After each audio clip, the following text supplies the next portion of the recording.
Today I'm going to be filling everybody in with how to change your oil, your engine oil. You tired of paying the mechanic to change your oil?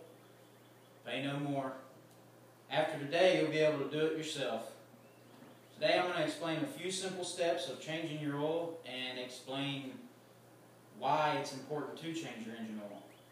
Before I get into when and how you need to change your engine oil, the importance of engine oil is it helps reduce wear and friction on internal motor engine parts.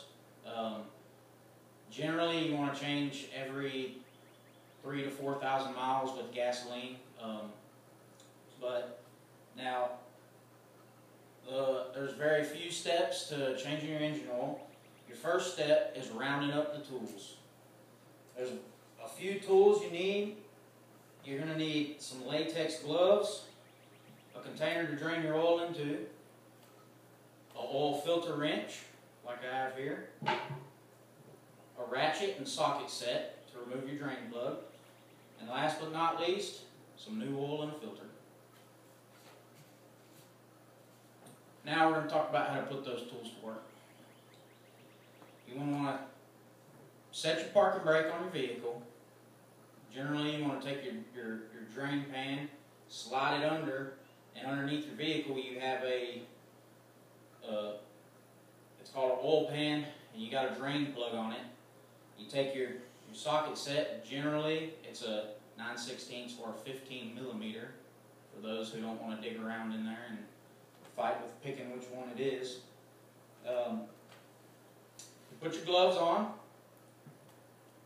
You remove the drain plug, allow your engine oil to drain down into your pan. Whenever it's finished draining, you reinsert your drain plug, make sure it's tight. If it ain't tight, then all your new oil is just going to spill out and it's going to ruin your engine. It's also very important to put your gloves on too, because gloves help protect you from the harmful contaminants in engine oil. According to earth911.com, some government jurisdictions consider motor oil as a hazardous material, which obviously you don't want absorbing into your skin. But now that you've reinserted your drain plug, we're going to remove the old oil filter. Here I have an oil filter. It's a little bit small, but this is actually an oil filter, and what it does is your oil comes into it, and it's got a lot of them have like a paper type, especially on the cheaper ones. But it just filters through a paper to mostly catch the larger contaminants and stuff. And it goes down into it, and your cleaner oil comes out the other side.